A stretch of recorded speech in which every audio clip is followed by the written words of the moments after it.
मेरा नाम श्रद्धा है। मेरी शादी के 5 साल पहले मेरे पिताजी के दोस्त के बेटे से हुई थी। मेरे पिताजी की एक एक्सीडेंट में मौत हो गई थी। हम 2 बहनें हैं और मैं अपने माँ-बाप की बिगड़ी बेटी थी। एक बेटी छोटी बहन भी थी जिसका नाम दिव्या था। 14 में जब मैं 14 साल की थी तब मेरे पिता की एक कार एक्सीडेंट में मौत हो गई थी। मैं हमारे घर पर मेरे चाचा ने कब्ज़ा कर लिया था। मेरी माँ बहुत ही बुज़दिल थी जो अपने हक के लिए आवाज़ नहीं उठा सकती थी। वो हमें लेकर नाना-नानी के घर चली गई। जब तक नाना-नानी ज़िंदा थे तब तक तो वो हमें वहाँ बहुत इज़्ज़त मिली। उन्होंने हमें कभी किसी चीज़ की कोई कमी महसूस नहीं होने दी। ना ही कभी हमें किसी बात का डाँटा और ना ही कभी हम पर हाथ उठाया। उन्होंने हमारी माँ की दूसरी शादी करवाने को भी बहुत कोशिश की, मगर माँ शादी करना नहीं चाहती थी। तो बहुत कुछ समय बाद मेरे नाना-नानी भी इस दुनिया से को छोड़कर चले गए और अब घर की सारी ज़िम्मेदारी मेरे मामा जी पे आ गई थी। मामा मेरी माँ से बड़े थे। मामा की शादी नाना-नानी की जीते जी हो गई थी। नानी-नानी नाना हमसे तो हमारी बहुत मामी बहुत अच्छी थी और हमारा बहुत अच्छे से ख़्याल रखती थी। मगर नाना-नानी की मौत के बाद मामी ने भी हमसे अपनी आँखें मोड़ ली और उस घर में हम तीनों माँ-बेटियों के साथ नौकरानियों जैसा सलूक होने लगा। मामा ने हम दोनों बहनों को एक सरकारी स्कूल में पढ़ाया था। मामी को हमेशा हमारी पढ़ाई के खर्चे से दिक्कत होती थी। वो हमेशा महंगाई की बातें करती रहती थी। न जाने ये मामी की बातों का ही असर था या फिर मेरी माँ की अपनी ज़िंदगी इतनी ही लिखवा कर लाई थी। उन्होंने अपने दिल के रोग को लगा लिया और ये रोग फिर हार्ट अटैक के रूप में बनकर उनकी मौत बन गया और इस दुनिया से भरी दुनिया से वो हम दोनों बहनों का अकेले हो गए थे। कहने को तो हमारे काफ़ी रिश्तेदार थे और दुनिया वाले को दिखाने के लिए हमारा ख्याल भी रखा करते थे। हमारा हाल-चाल भी पूछा करते थे। मगर हकीकत तो ये थी कि न किसी को हमें हमदर्दी नहीं थी, कोई भी हमारी ज़िम्मेदारी उठाने को तैयार नहीं था। बस सब हमारे साथ हमदर्दी का दिखावा किया करते थे। मामी तो सबके सामने बहुत अच्छी बनती थी मगर अकेले में हमारे साथ बहुत बुरा व्यवहार होता था। फिर जब मेरी उम्र 22 साल की हुई तो मेरे मामा ने मेरे पिताजी के दोस्त के बेटे के साथ मेरी शादी कर दी। मेरे पिता बहुत अच्छे थे और मेरा बहुत ख़्याल भी रखते थे, मगर वो कानों से बहुत कच्चे थे। जो अपनी माँ के कानों से सुनते थे उन्हीं की ज़ुबानी बोलते थे। अपनी माँ का कहना मानना बहुत अच्छी आदत है, लेकिन बिना सोचे समझे उनकी माँ की जो भी बात उनसे कहा कहा करती थी वो अपनी माँ की बात पर यकीन कर लिया करते थे और फिर मुझसे लड़ाई झगड़ा शुरू कर दिया करते थे। देखते ही देखते मुझे अपने ससुराल में 5 साल गुजर गए और मैं 2 बेटियों की माँ बन गई। उससे पहले तो मुझे दहेज ना लाने के लिए ताने मिला करते थे और उसके बाद एक नया ताना ये मिला कि सिर्फ़ बेटियाँ ही पैदा करती हो और इन लोगों को कभी बेटे की खुशी नहीं दे सकती। मैंने अपनी सास और अपने पति को बहुत समझाने की कोशिश की कि बेटा पैदा करना मेरे हाथ में नहीं है। ये तो ईश्वर की मर्ज़ी है, वो चाहे जिसको लड़का दे, जिसको चाहे लड़की दे। मगर मेरी बात उनको समझ में ही नहीं आती थी और ऐसी बातों पर मुझे बहुत पढ़ा-लिखा होने के ताने भी किया मिला करते थे। धीरे-धीरे मैंने कुछ भी कहना बंद कर दिया और सिर्फ़ खामोश ही रहने लगी। एक दिन मेरी बहन दिव्या की भी शादी हो गई और मेरे दिमाग में बोझ हल्का हो गया। मेरी बहन का पति और उसके ससुराल वाले बहुत अच्छे थे। मैं भी सुकून से साँस भरती थी। दिव्या की शादी को अभी 10 महीने ही गुज़रे थे कि मेरी बहन विधवा हो गई और उसके ससुराल वालों ने उसको मनहूस कहकर घर से निकाल दिया। मामी दिव्या को घर पर रखने के लिए तैयार नहीं थी और मामा तो मामी की बातें मानने पर मजबूर हो गए थे। मामा भी मेरे ससुराल की तरह मामी से बहुत दबते थे। एक दिन जब मैं मामी के घर गई तो मामी दिव्या को बहुत बुरी तरह मार रही थी। मैंने उसे बहुत मुश्किल से छुड़वाया और फिर गुस्से में उसके हाथों से कपड़े लेकर उसे लेकर अपने साथ अपने घर आ गई। मगर यहाँ तो हंगामा हो गया जब मेरी सास को पता चला कि वो यहीं पर रहेगी। मुझे अपनी बहन के सामने बहुत शर्मिंदगी का सामना करना पड़ा। मगर मैं उसको अकेला नहीं छोड़ सकती थी। मेरी सास को मेरी बहन का घर में आना पसंद नहीं आया। वो रोज़ रात को मेरे पति को चढ़ाया करती थी। एक दिन मैं रात को किचन का काम खत्म करके अपने कमरे में जा रही थी। मुझे अपनी सास के कमरे में कुछ आवाज़ आने लगी। ना चाहते हुए भी मैं उनकी बातों को रुक कर सुनने लगी। वो आज भी रोज़ की तरह मेरे पति को मेरे और मेरी बहन भड़का रही थी। मैंने कान लगाकर उनकी बात सुनी तो मुझे आवाज़ आई कि देखो ज़रा, तुम्हारी पत्नी को किसी का डर है या भी नहीं। महँगाई का ज़माना है, इतनी कम आमदनी में जब इंसान के लिए अपना खर्च उठाना मुश्किल है, इस वक़्त तो अपना गुज़ारा करना ही दुश्वार हो रहा है। ऊपर से तुम्हारी पत्नी ने हम लोगों को एक और ज़िम्मेदारी लाकर बैठा दिया। उसकी ज़िम्मेदारी क्या कम थी जो ऊपर से अपने साथ अपनी बहन को भी ले आई। कल को अपने बाकी मायके वालों को भी ले आएगी और फिर एक दिन पूरा ख़ानदान यहीं पर ही इकट्ठा कर लेगी और तुम बस गूंगे की तरह उसको देखते रहना। उसके किसी बात के लिए मना मत करना, इससे कुछ मत कहना। मेरे पति खामोशी से उनकी सारी बातें सुन रहे थे। मैं उनसे कहता तो हूँ और उससे ज़्यादा क्या करूँ। मेरी सास को बस हर बात में अपनी ही चलाने की आदत थी। वो जब अपनी कहने पर आती थी वो और किसी की कोई बात नहीं सुनती थी। तब चाहे सामने उनका बेटा या फिर उनका पति, सभी उनसे लड़ते थे और उनसे दबे बैठे थे। बेटे की तो मुझे समझ आती थी, क्योंकि वो अपनी माँ का कहना नहीं टाल सकता था। वो तो अपनी माँ को किसी भी हाल में पलटकर जवाब भी नहीं दे सकते थे। मगर मेरे ससुर से क्यों डरते थे? उनका हर जायज़ नाजायज़ बात को मानते थे और पता नहीं क्यों उनकी हर गलत बात पर खामोशी इख्तियार कर लेते थे। सास की सारी बातें तो मेरी समझ में से बाहर थी। मेरी बहन बहुत अच्छी थी और बड़ों का आदर सम्मान करने वाली थी। वो तो हालात के हाथों मजबूर हो चुकी थी। उसके उस बेचारी की क्या गलती थी? उसका इस दुनिया में मेरे अलावा और कोई नहीं था। वो जाती तो कहाँ जाती, और इस मुश्किल समय में अगर मैं भी उसे छोड़ देती तो इस बड़े वक्त में भी उसके काम नहीं आती। फिर इसे रिश्ते का क्या फ़ायदा जो कड़ी धूप में ठंडी छाँव बन सके। वो हर रोज़ मेरे पति को मेरे खिलाफ भड़काने में लगी रहती थी कि तुम अपनी पत्नी को कहो कि वह अपनी बहन को यहाँ से चलता करे। मैं उनकी कोई बात नहीं सुन सकी और मैं उनकी और कोई बात ना सुन सकी और अपने आंसू पीती हुई अपने कमरे में आ गई। जब मेरे पति कमरे में आया तो मैं जानती थी कि मुझ पर सारा गुस्सा निकालने वाले हैं, और अंदाज और उनके चेहरे से लग रहा था कि वो बहुत गुस्से में है। जब उन्होंने मुझसे बात करनी चाहिए तो मैं सोने की एक्टिंग करने लगी। अपनी सास की बातें सुनकर ही मेरे दिल पर छुरियां चलने लगी। अब मैं और भी ज्यादा अपने दिल को बुरा नहीं करना चाहती थी। फिर न जाने किस समय मुझे नींद आ गई और अगली सुबह फिर से वही हंगामा शुरू हो गया था। जब मेरी बहन घर के सारे काम किया करती थी और साथ साथ मेरी मदद भी करवाती थी। वो बिल्कुल खामोश के साथ यहाँ पर वक्त गुजार रही थी। अगर मेरी सास उसे कुछ भी कह देती तो वो पलट कर जवाब भी नहीं देती थी।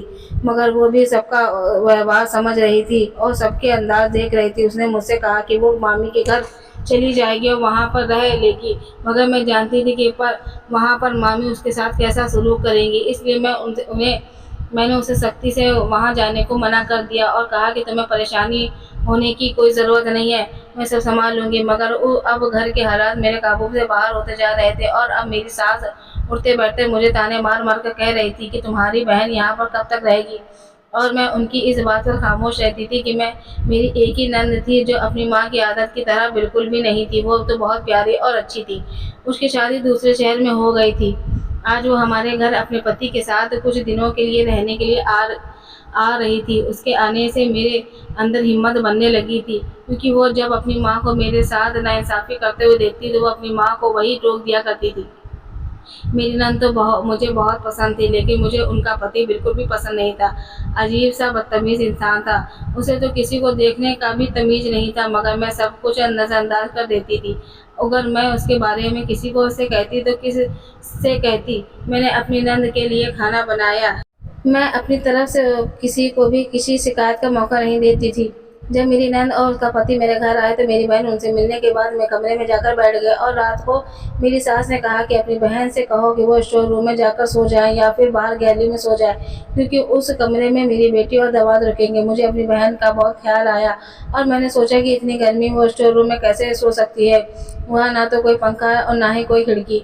मैंने बहुत ही मरे हुए दिल से अपनी बहन को सब कुछ कह दिया, क्योंकि मैं घर में कोई भी हंगामा नहीं चाहती थी। वो बेचारी मेरे कहने पर गैलरी में सो गई थी और हम सब लोग भी अपने कमरे में सोने के लिए चले गए। आधी रात का समय था जब अचानक से एक शोर की आवाज़ आई तो मेरी आँख खुल गई। मैं और मेरे पति बाहर की तरफ भागे। देखा तो बाहर सब लोग खड़े थे। मेरी सास मेरी तरफ देखते हुए कहने लगी, इस दिन के लिए तुम अपनी बहन को यहाँ लेकर आई थी ताकि ये मेरी बेटी का घर बर्बाद करने की कोशिश करे। जब मैंने दिव्या की तरफ देखा तो वो काफ़ी डरी हुई थी और बुरी तरह से रो रही थी। वो भागते हुए मेरे पास आई और कहने लगी कि मैं इन्हें नहीं बुलाया था, वे खुद ही यहाँ पर आए थे। इसका इशारा मेरी ननद के पति की तरफ था, जबकि जीजा जी का कहना था कि मेरी बहन उन पर डोरे डाल रही थी। घर में तो जैसे एक तमाशा बन गया था। मैं अपने आप को सबके सामने बहुत शर्मिंदा महसूस कर रही थी। मैं जानती थी कि मेरी बहन कभी ऐसा नहीं कर सकती, मगर ये जो कुछ भी हो रहा था उसने मेरे दिल को बहुत ठेस पहुँचाई थी।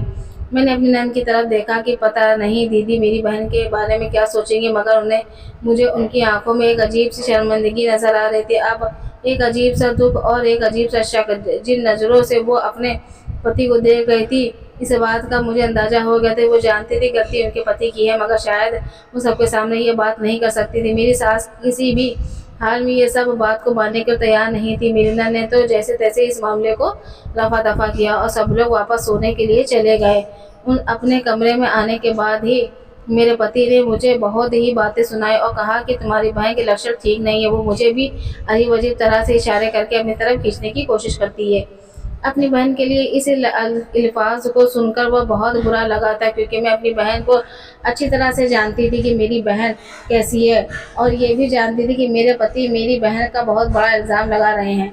मगर मैं खामोश से सब कुछ बर्दाश्त करने पर मजबूर हो गई थी, क्योंकि हम दोनों बहनों के आगे पीछे कोई नहीं था जो हमारी तरफ से बोलता और हमें सहारा देता। यही वजह थी कि सब लोग हमें बेसहारा समझकर हम पर इल्ज़ाम लगा रहे थे। इस तरह की बातें करने के बाद वो सब लोग शायद सो गए थे, लेकिन मैं पूरी रात जागती रही थी। मेरे दिमाग में न जाने कौन-कौन सी सोच चल रही थी। मेरी नींद उड़ चुकी थी और बस यही सोचे जा रही थी कि मेरी बहन अकेले इस भरी दुनिया में कहाँ जाएगी। मेरी सास तो हर वक़्त खर्च और महँगाई का ही रोना रोती रहती है, और अब तो उन्हें एक नई बात मिल गई थी। वो बात-बात पर मेरे नई नंदोई वाली बात पर मुझे ताने देंगी। उसको घर के बाहर निकालने को कहेंगी। पूरी रात मैं इसी बारे में सोचती रही। सुबह के 5 बजे मेरी आँख लग गई, तभी मेरे पति ने मुझे उठा दिया और मेरे लिए नाश्ता बनाओ।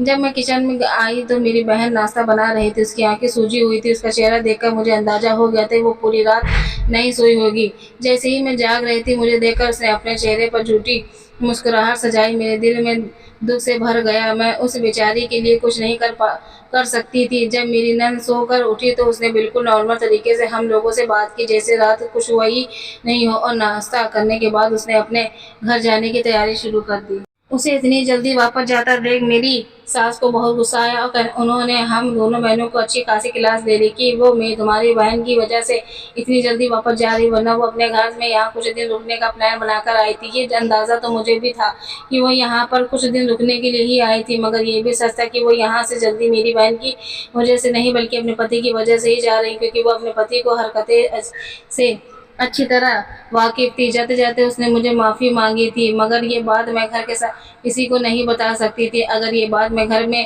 करती तो हम एक नया हंगामा शुरू हो जाता। दिमागी तौर से मैं बहुत थक चुकी थी। मुझे सुकून की ज़रूरत थी, मुझे खामोशी की ज़रूरत थी, मुझे जज़्बाती सहारे की ज़रूरत थी। मेरा दिल करता था कि मैं यहाँ से बहुत दूर चली जाऊँ, जहाँ मुझे कोई ना जानता हो, जहाँ मुझे कोई ना परेशान करे, और मैं बहुत सारे पल गुजार दूँ और मैं अपने सारे दुःख दर्द बता दूँ। और यहाँ तो मुझे रोने के लिए भी किसी के बहाने की ज़रूरत थी, क्योंकि मेरी सास का मेरा और मेरी बेटियों का रोना अच्छा नहीं लगता था, मगर वह मुझे रोते हुए देख भी लिया करती थी। वो मुझे बहुत बातें सुनाया करती थी। मुझे हमारे घर की मनुष्यत फैलाई हुई थी।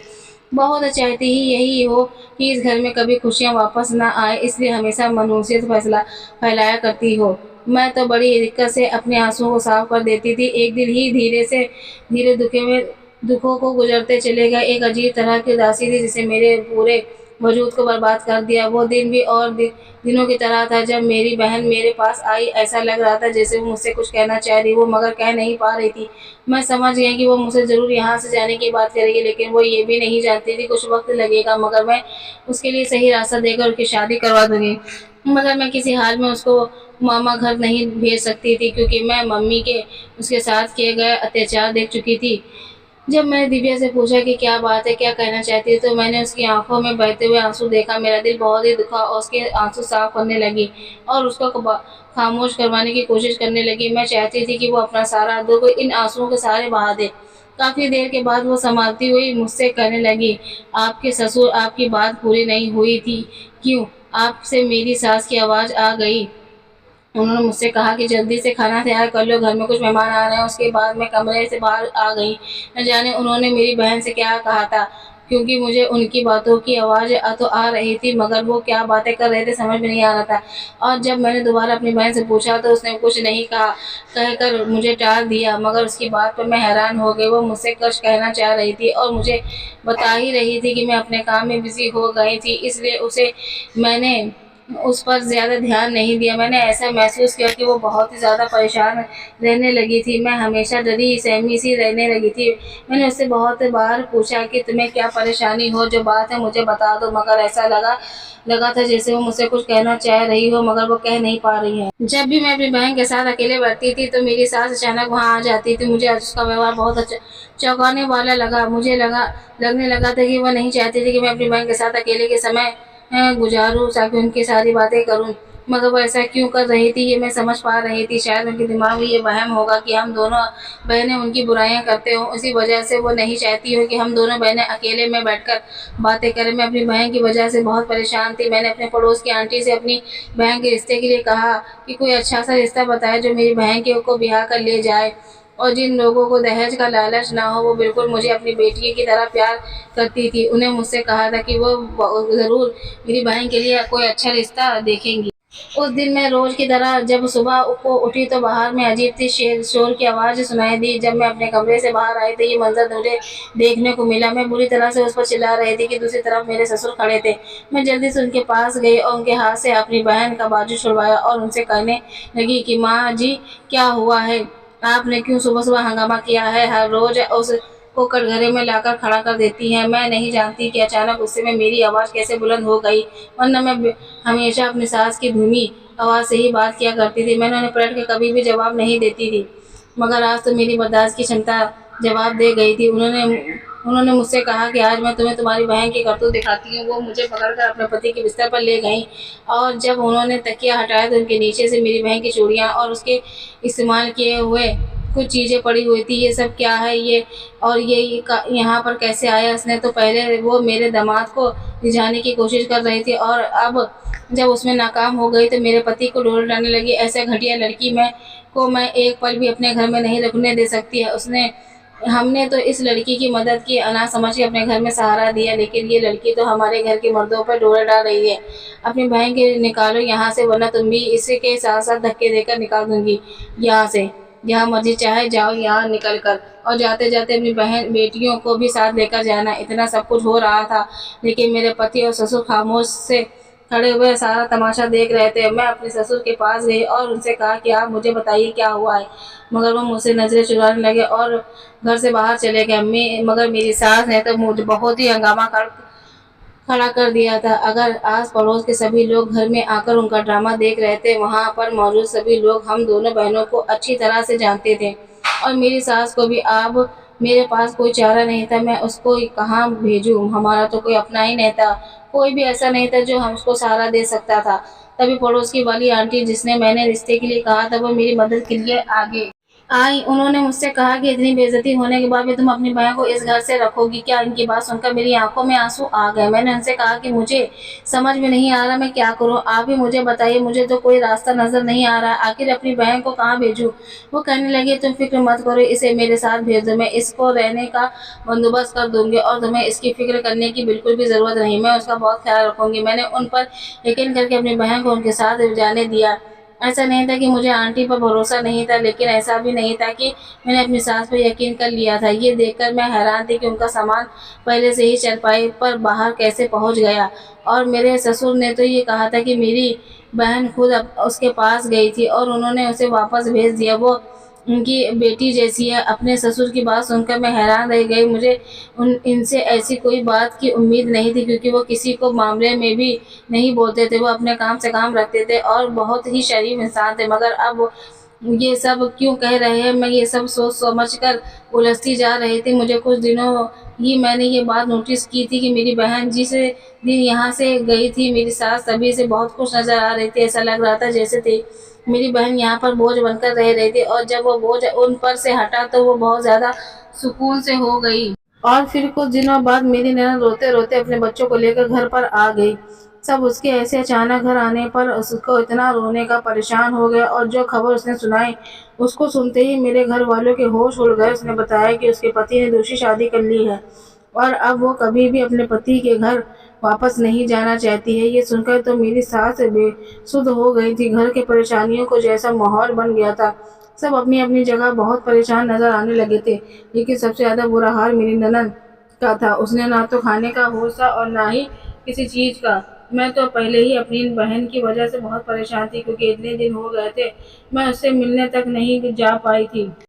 जब मैं आंटी घर गई तो उन्होंने बताया कि वो मेरी बहन की शादी कर रही हैं। उनका लड़का भांजा है, उनकी पहली पत्नी मर चुकी है। ये सुनकर मुझे बहुत खुशी हुई, लेकिन मैं एक अजीब सी सोच में पड़ गई थी। मैंने आंटी को कहा कि मैं एक बार उस लड़की को देखना चाहती हूँ और उससे मिलना चाहती हूँ। आंटी ने मुझसे कहा कि तुम्हारी बात अपनी जगह बिल्कुल ठीक है, तुम ज़रूर इस लड़के से मिल सकती हो, लेकिन जब मैं उस लड़के को बुलाऊंगी अब तब मैं तुम्हें भी यहाँ पर बुला लूंगी। और मेरी बात ध्यान से सुन लो, मैंने दिव्या को अपनी सगी बेटी की तरह समझा है। जैसे ही मैं अपनी बेटियों को समझती हूँ वैसे ही तुम दोनों बहनों को भी समझती हूँ। आंटी की बातों पर मेरी आंखों में आंसू आ गए थे। सच कहते हैं, परेशानी में अगर कोई काम आ जाए तो वो इंसान दुनिया में सबसे ज़्यादा अच्छा लगने लगता है। और इस वक्त मुझे आंटी इस दुनिया की सबसे अच्छी इंसान नज़र आ रही थी, लेकिन जबकि मेरा उनका कोई खून का रिश्ता तो नहीं था, बस एक इंसानियत का और एहसास का रिश्ता था। और उन्होंने मुझे इस बात का एहसास दिलाया था कि दुनिया में अभी अच्छे लोग खत्म नहीं हुए। ऐसे लोगों की वजह से ही तो यह दुनिया अभी तक चल रही है। जब मैं खुशी खुशी अपने घर वापस आए, अपने कमरे में जाते हुए मुझे अपनी ननद की बात सुनकर मैं ठिठक कर वहीं रुक गए। वहाँ कह रही थी कि माँ, बाबूजी आपने भाभी के साथ बहुत ज़्यादा की है, उन्हें अपनी बहन पर इल्ज़ाम लगाया है। आप लोग जानते हैं कि किसी पर इल्ज़ाम लगाना कितना बड़ा पाप है, और शायद उसके इस पाप की वजह से ही मुझे उसकी सज़ा मिल रही है। जैसे अपने किसी की बेटी की तकलीफ़ दी, वैसे ही तकलीफ़ मुझे भी झेलनी पड़ रही है। ये तो मैं जानती थी कि ये सब झूठ है, लेकिन इतना सब कुछ होने के बाद भी उन दोनों बहनों ने आपसे कुछ नहीं कहा। मैं आपके कमरे में अंदर चली गई, मुझे देखकर वह परेशान हो गए। मैंने उनसे कहा कि आप लोगों को एक बार भी एहसास नहीं हो कि आप किसी की बेटी के साथ कितना बुरा कर रहे हैं। आपने क्या वो वहाँ कहावत नहीं सुनी कि इंसान जो करता है वही भुगतता है। आज जो तकलीफ आप किसी की औलाद को देंगे, कल वही तकलीफ आपकी औलाद को भी सहनी पड़ेगी। और देखिए ये क्या कहावत आपके घर ऊपर ही कितनी जल्द पूरी हो गई। इसके बाद आंटी ने अपने वादे के मुताबिक मेरी बहन की शादी कर दी। मैं उसके पति से मिलकर बहुत खुश हो गए। वो पढ़ा लिखा एक बहुत अच्छा इंसान था, लेकिन मुझे अपनी ननद की तरफ से बहुत परेशानी थी, जो मेरे साथ बहुत अच्छी थी और मैं उसको तकलीफ में नहीं देख सकती थी। फिर एक दिन उसका पति सर झुकाए हुए हमारे घर पर आया। वो बहुत शर्मिंदगी में लग रहा था। उसने कहा कि उसको एहसास हो गया है कि उसकी बहुत गलत किया है। उसने अपनी दूसरी पत्नी को तलाक दे दी, क्योंकि वो उसके साथ साथ में काफ़ी लड़कों से चक्कर चल रहा थी, और शादी के बाद भी उसने उन लड़कों का पीछा नहीं छोड़ा था। जब उस अपनी आंखों से अपनी दूसरी पत्नी को किसी और के साथ देखा तो अपनी आंखों पर यकीन आ गया कि मगर उसके पास कोई रास्ता नहीं था सिवाय उसके कि वो उसको छोड़ दे और अपनी पहली पत्नी को अपने घर वापस ले आए। घर के सब लोगों ने तो उसे बहुत बुरा भला कहा और उससे कहा कि इस बात की क्या गारंटी है कि तुम दोबारा ऐसा कोई काम नहीं करोगे। मगर वो बहुत शर्मिंदा था। मेरी ननद ने कहा कि वो अपने घर वापस जाना चाहती है और अपने फैसले से ने सब लोगों को खामोशी करवा दिया था, और मेरी सास को उसे वापस भेजना पड़ा। उसके जाने के बाद मेरी सास ने मुझसे माफ़ी मांगी और कहने लगी कि मुझे एहसास हो गया कि मैंने तुम्हारे और तुम्हारी बहन के साथ बहुत गलत किया है, हो सके तो मुझे माफ़ कर देना। मेरी सास का इतना कहना ही मेरे लिए काफ़ी था। मैंने उससे अपना दिल साफ किया और अपने उनको माफ़ कर दिया। अब मैं और अपनी बहन हम दोनों के ही घर अच्छी तरह से बस चुके थे। हम दोनों ही अपने परिवार में बहुत खुश थे। दोस्तों, उम्मीद करती हूँ आपको हमारी कहानी पसंद आई होगी। कहानी पसंद आई होगी तो वीडियो को लाइक करें, चैनल पर नहीं है तो चैनल को सब्सक्राइब करें। हाँ, नोटिफिकेशन बेल आइकन ज़रूर दबाएं ताकि अगली अपडेट आपको सबसे पहले मिले।